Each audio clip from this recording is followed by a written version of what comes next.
Hello guys, welcome back to the channel. आज हम बात करने वाले हैं closure property of C F G, C F L और टाइप टू। ठीक, जैसे चॉम्स्की हायरार्की में हमने डिस्कस किया था ना, type zero, type one, type two, type three, वो वाला टाइप टू। ठीक, if we have a C F L stand for context free language, और किसी लैंग्वेज के रिगार्डिंग क्या होती है, सेट ऑफ प्रोडक्शन रूल होते हैं। उन रूलों को हम क्या कह देते हैं, ग्रामर कह देते हैं। तो इसकी जो ग्रामर होती है वो होती है C F G, context free grammar, L1 और L2। ठीक, हमारे पास दो कॉन्टेक्स्ट फ्री लैंग्वेज हैं, L1 and L2। Then following property are close under. तो उनके अकॉर्डिंग कुछ सेट ऑफ प्रॉपर्टी होती हैं। अब उनको हम देखते हैं वन बाई वन। ठीक है, तो पहली property union, concatenation, transpose, Kleene star, intersection, complement, homomorphism, inverse of homomorphism. Intersection और कॉम्प्लीमेंट आपकी इंपॉर्टेंट प्रॉपर्टी हैं। ये भी मे बी और मे नॉट भी में होती है। मीन्स इन दोनों प्रॉपर्टियों में होता क्या है कि इनका कंफर्म नहीं रहता। अगर दोनों लैंग्वेज या दो, जैसे हमने L1 L2 दो लैंग्वेज मानी है, CFL मानी है, कि उनका जो इंटरसेक्शन होगा वो आपका CFL होगा या नहीं होगा। दोनों ही चीज़ हो सकती हैं। कैसे होती हैं वो आगे डिस्कस करेंगे। ठीक है, तो ये बेसिकली 8 प्रॉपर्टी होती हैं। अगर जैसे 7 मार्क्स का क्वेश्चन आता है कि अगर ये दो प्रकार से आती हैं क्लोजर प्रॉपर्टी। एक क्लोजर प्रॉपर्टी हमने डिस्कस की थी रेगुलर एक्सप्रेशन की। अब ये क्लोजर प्रॉपर्टी हम डिस्कस कर रहे हैं CFL की, CFG या CFL। ठीक है, तो ये दोनों ही जगह अलग अलग हैं। ठीक, अब बात करते हैं पहली क्लोजर प्रॉपर्टी यूनियन के बारे में। ठीक है, यूनियन का जैसे बेसिकली आपको फंडा पता ही है कि अगर आपके पास कोई दो सेट गिवन है तो यूनियन क्या करता है कि इसकी यूनिक वैल्यूज़ और इसकी यूनिक वैल्यूज़, ठीक है, इन दोनों को कंबाइन कर देता है और उनके बीच में कोई भी डुप्लीकेसी क्रिएट नहीं करता। ठीक, ये होता है यूनियन का बेसिकली काम। Let we have a two S C F L. हमारे पास क्या है, दो CFL हैं, L1 and L2। CFL context free language that L1 a की पावर n b की power n is greater than equals to 1, L2 a की power m b की power 2m and m is greater than equals to 0। अब इनके regarding मैंने directly क्या लिख दिया यहाँ पे, कॉन्टेक्स्ट फ्री ग्रामर लिख दी। और वो कैसे लिखी होगी, जब L1 को मैंने एक्सपेंड किया होगा तो कुछ इस प्रकार एक्सपेंड हुई होगी मेरी L1,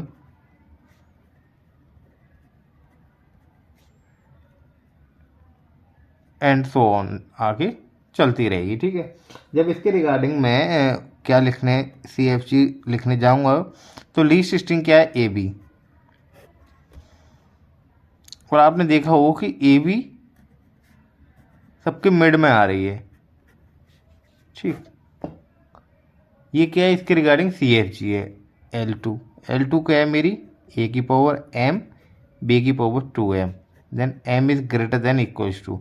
जब m greater than equals to 0 है, यानी कि ये जाहिर सी बात है, अब ये तो तय हो गया कि ये नल को जनरेट करेगा। फिर m की वैल्यू जब कोई 1 होगी तो A BB, m की वैल्यू जब कभी 2 होगी, एंड सो ऑन चलता रहेगा ऐसा कुछ। ठीक, तो अब सिर्फ क्या हुआ है कि जो आपकी इसके लिए CFG लिखी जाएगी, ठीक, यानी कि नल तो जनरेट करेगा ही करेगा यूनिकली ये। और H2 क्या है आपका, H2 रिप्लेस होता रहेगा नल से। अगर H2 की वैल्यू जब मैं पहली बार नल रखता हूँ तो मुझे क्या मिलेगा, A into null into BB, ABB। ठीक, इससे क्या है कि सारी की सारी स्ट्रिंग जनरेट होती रहेंगी। तो क्या है, ये आपकी L1 है, ये L2 है। ये इनके रिगार्डिंग कैसे ग्रामर लिखी है बात वो थी। अगर मैं इन L1 और L2 का क्या करता हूँ, यूनियन करता हूँ, यानी कि L1 के L के रिगार्डिंग जो ग्रामर है वो S है, L1 के S1, L2 के S2। ये S1 की ग्रामर, ये S2 की ग्रामर। अगर मैं इन दोनों ग्रामर को कंबाइन करता हूँ तो मेरे पास जो रिजल्ट आएगा वो ये आएगा। ठीक, यानी कि यूनिकली तो इनमें कुछ दिखाई नहीं दे रहा है, बस क्या किया है कि इन दोनों इस वाले पोर्शन को और इस वाले पोर्शन का यूनियन कर दिया है और कुछ नहीं किया। This grammar is a CFG so it's union is also A CFL। ठीक, अब बात करते हैं कॉन्केटिनेशन की। ग्रामर वही है पुरानी वाली, a की पावर n b की power n, n is greater than equal to 1, a की पावर m b की power 2m and m is greater than equal to 0। Concatenation, concatenation क्या होता है? जस्ट अटैच करना। L1 को मैंने L2 को L1 के साथ अटैच कर दिया। ये क्या है? कॉन्केटिनेट कर दिया या ऐड कर दिया, L2 को L1 के साथ ऐड कर दिया। ठीक, यहाँ पे तो हम और लगा रहे थे इसीलिए सेपरेट पाथ प्रोवाइड कराया था विद दिस। यहाँ पर सिर्फ अटैच किया है तो कोई सेपरेट पाथ प्रोवाइड नहीं कराया। ठीक, कैसे ये ग्रामर आई इसकी और इसकी S1 की S2 की, और कॉन्केटिनेट कैसे किया है? डॉट ऑपरेटर के साथ कॉन्केटिनेट किया है। ठीक, अब आती है ट्रांसपोज के बारे में। ट्रांसपोज प्रॉपर्टी क्या होती है? एक तरीके से रिवर्स प्रॉपर्टी होती है। ठीक, if a language L is a CFL, यदि कोई लैंग्वेज CFL है देन इट्स रिवर्सल और अ ट्रांसपोज इज ऑलवेज CFL। ये हम मानते हैं, ये हमारी एज्यूमिंग होती है कि अगर कोई लैंग्वेज L CFL है तो उसके रिगार्डिंग जो ट्रांसपोज है या जो रिवर्स है उसका वो भी CFL होगा। अब उस चीज़ को देखते हैं कि वो होगा या नहीं होगा। एग्जाम्पल के लिए a की पावर n b की power n n is greater than equal to 1। अगर कुछ इस प्रकार का एग्जाम्पल है तो उसके रिगार्डिंग ये ग्रामर होगी।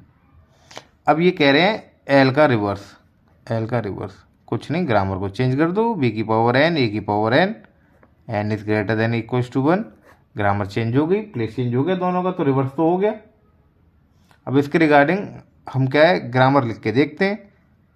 BA double B double A triple B triple A and so on चलता रहेगा। जो ग्रामर आएगी अब क्या आएगा? BA BS बने। क्या कुछ चेंज हुआ? कुछ नहीं। अब ये भी क्या है अपने आप में? एक CFG है।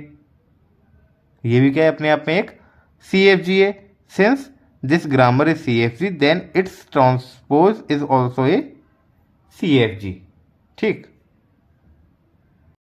अब बात करते हैं पहली क्लोजर प्रॉपर्टी यूनियन के बारे में। ठीक, यूनियन का जैसे बेसिकली आपको फंडा पता ही है कि अगर आपके पास कोई दो सेट गिवन हैं तो यूनियन क्या करता है कि इसकी यूनिक वैल्यूज़ और इसकी यूनिक वैल्यूज़, ठीक है, इन दोनों को कंबाइन कर देता है और उनके बीच में कोई भी डुप्लीकेसी क्रिएट नहीं करता।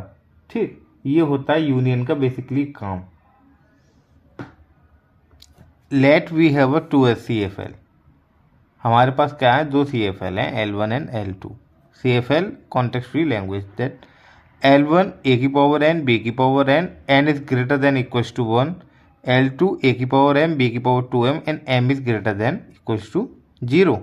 अब इनके रिगार्डिंग मैंने डायरेक्टली क्या लिख दिया यहाँ पे? कॉन्टेक्स्ट फ्री ग्रामर लिख दी। और वो कैसे लिखी होगी? जब L1 को मैंने एक्सपेंड किया होगा तो कुछ इस प्रकार एक्सपेंड हुई होगी मेरी L1,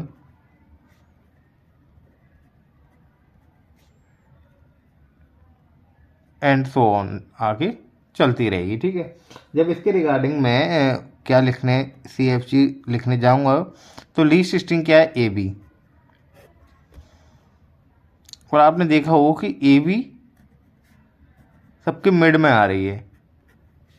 ठीक, ये क्या है? इसके रिगार्डिंग CFG है L2 क्या है मेरी? a की पावर m b की power 2m then m is greater than equal to, जब m greater than equal to 0 है यानी कि ये जाहिर सी बात है, अब ये तो तय हो गया कि ये नल को जनरेट करेगा। फिर m की वैल्यू जब कोई 1 होगी तो a डबल b, m की वैल्यू जब कभी 2 होगी एंड सो ऑन चलता रहेगा ऐसा कुछ। ठीक, तो अब सिर्फ क्या हुआ है कि जो आपकी इसके लिए CFG लिखी जाएगी, ठीक, यानी कि नल तो जनरेट करेगा ही करेगा यूनिकली ये। और H2 क्या है आपका? H2 रिप्लेस होता रहेगा नल से। अगर H2 की वैल्यू जब मैं पहली बार नल रखता हूँ तो मुझे क्या मिलेगा? A into null into B B A double B. ठीक, इससे क्या है कि सारी की सारी स्ट्रिंग जनरेट होती रहेंगी। तो क्या है, ये आपकी L1 है, ये L2 है, ये इनके रिगार्डिंग कैसे ग्रामर लिखी है बात वो थी। अगर मैं इन L1 और L2 का क्या करता हूँ, यूनियन करता हूँ, यानी कि L1 के L के रिगार्डिंग जो ग्रामर है वो S है, L1 के S1, L2 के S2, ये S1 की ग्रामर, ये S2 की ग्रामर। अगर मैं इन दोनों ग्रामरों को कंबाइन करता हूँ तो मेरे पास जो रिजल्ट आएगा वो ये आएगा। ठीक, यानी कि यूनिकली तो इनमें कुछ दिखाई नहीं दे रहा है, बस क्या किया है कि इन दोनों इस वाले पोर्शन को और इस वाले पोर्शन का यूनियन कर दिया है और कुछ नहीं किया।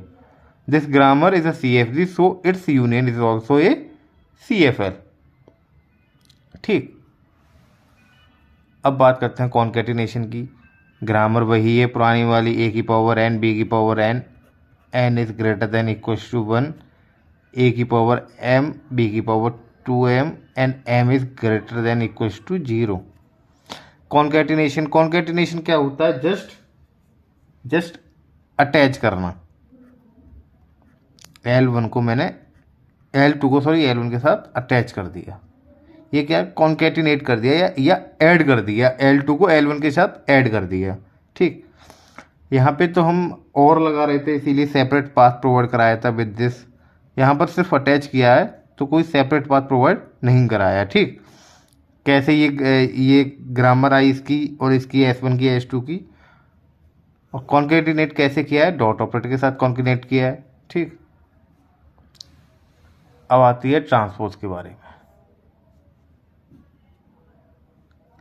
ट्रांसपोज प्रॉपर्टी क्या होती है, एक तरीके से रिवर्स प्रॉपर्टी होती है। ठीक, if a language L is a CFL, यदि कोई लैंग्वेज CFL है देन इट्स रिवर्सल और अ ट्रांसपोज इज ऑलवेज CFL। ये हम मानते हैं, ये हमारी एज्यूमिंग होती है कि अगर कोई लैंग्वेज L CFL है तो उसके रिगार्डिंग जो ट्रांसपोज है या जो रिवर्स है उसका वो भी CFL होगा।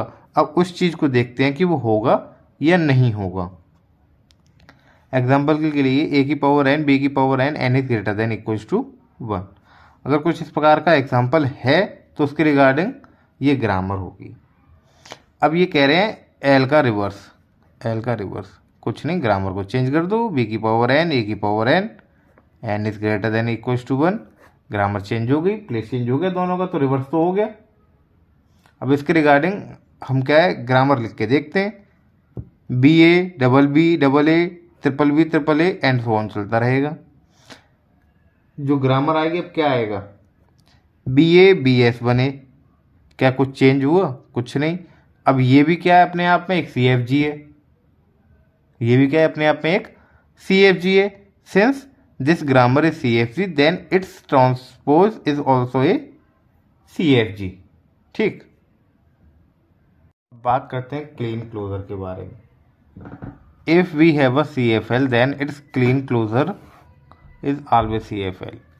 ए है, अगर ए का क्लीन क्लोजर कैलकुलेट करा रहे हैं तो आपसे कुल मिला के ये कैलकुलेट करा रहे हैं। ठीक,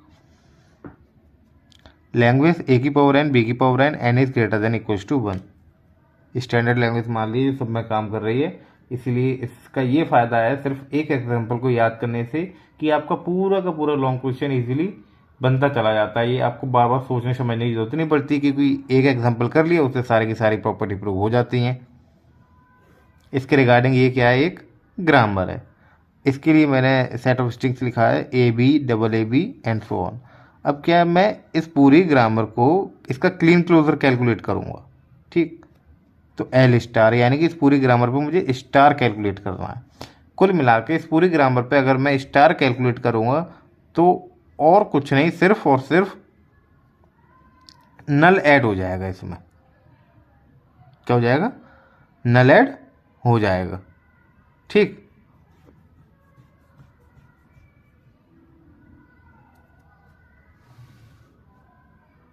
देखिए अब मैंने यहाँ पे एक नई ग्रामर मानी है S1। S1 क्या है, which one hold the null. ठीक, which one hold the null. और एक मेरी ऑलरेडी ग्रामर थी एस, जो होल्ड कर रही थी A B A S B को। अब जब ये S1 है, जब कभी S1 की वैल्यू नल में पुट करूँगा तो S1 ही जनरेट करेगी मेरी S को, ठीक। और S के पास क्या है, ये है। क्या कोई फ़र्क पड़ रहा है इस चीज़ से? कुछ नहीं, सिर्फ S1 की वैल्यू नल रखने पे।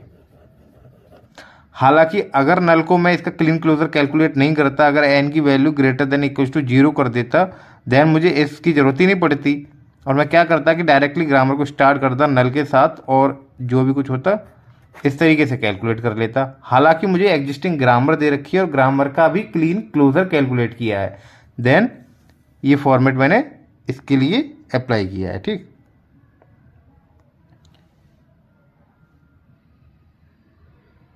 एक छोटा सा क्वेश्चन है यहाँ पे, कभी कभी अगर ऐसे क्वेश्चन पूछ लिए जाते हैं 2-2 मार्क्स में, explain in language for a given language. आपके पास ये लैंग्वेज दे रखी है, इस लैंग्वेज को सिर्फ एक्सप्लेन करा है। अब बात करते हैं इंटरसेक्शन के बारे में। इंटरसेक्शन का काम आपको पता ही है, ये कॉमन वैल्यूज ही कैलकुलेट करता है, मे बी और मे नॉट बी। और ये दोनों चीज़ें कैसे होती हैं, होता है या नहीं होता, इन दोनों चीज़ों पे बात करेंगे, ठीक है। If we have a two context free language then its intersection will be a CFL। यदि हमारे पास 2 कॉन्टेक्स्ट फ्री लैंग्वेज हैं और उनका इंटरसेक्शन क्या है, कॉन्टेक्स्ट फ्री लैंग्वेज है, तो कैसे होगा, if we have this one and this one. यहाँ पर दोनों ए और बी की पावर सेम है और यहाँ पर ए और बी की पावर सेम नहीं है, डिफरेंट है, लेकिन उनकी जो स्टार्टिंग है वो सेम कर रखी है। तो पहली वाली तो ये स्टैंडर्ड है, आपको पता ही है कैसे आया है।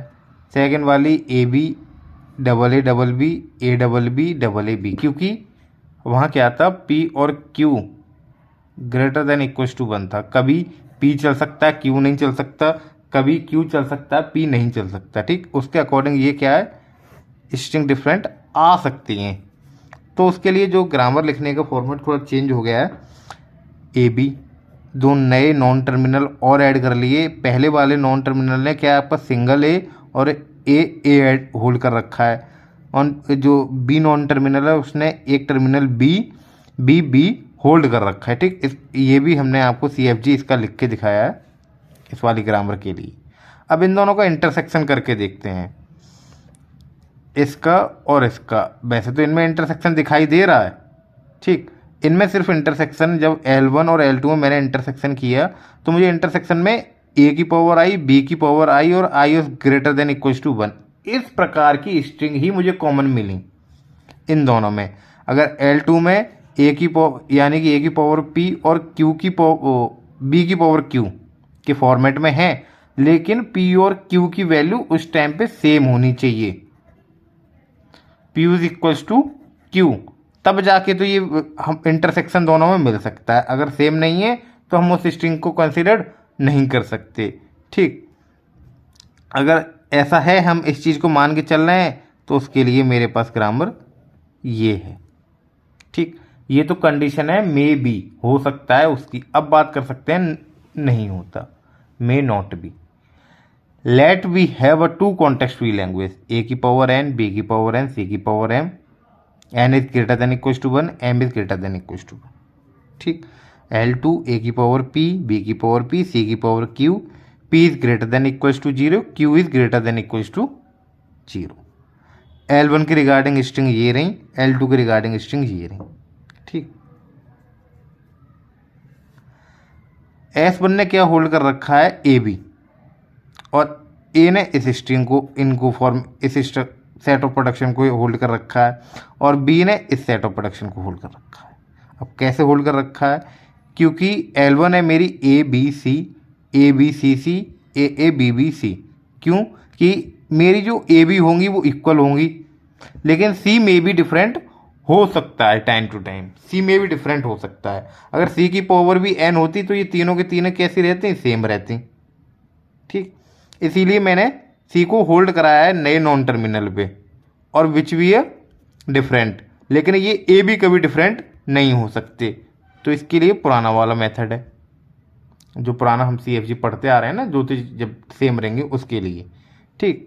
और सेकंड वाला क्या है, जीरो से स्टार्ट हो रहा है तो जाहिर सी बात है नल भी ये जनरेट करेगा, नल जनरेट कर रहा है, सिंगल ए भी जनरेट करेगा। ठीक, B C, double A, double B C, A B C, सारी चीज़ें ऐसी जनरेट करेगा। ठीक,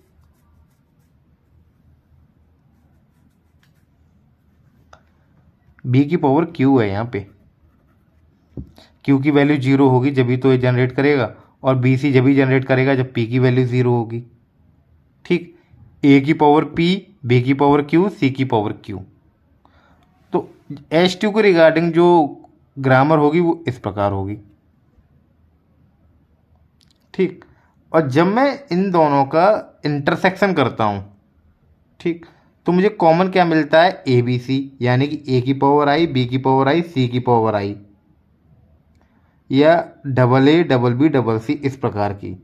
यहाँ पर आपको सिर्फ एक छोटी सी बात का ध्यान रखना है कि अगर तीन एलिमेंट की पावर सेम होती है, अगर तीन एलिमेंट की पावर सेम होती है तो वो लैंग्वेज सी एफ एल नहीं होती, कभी वो होती है सी एस एल। ये हमने चौमेसी क्लासिफिकेशन में पढ़ा था, C S L, context sensitive language, और हम पढ़ रहे हैं कॉन्टेक्स्ट फ्री लैंग्वेज।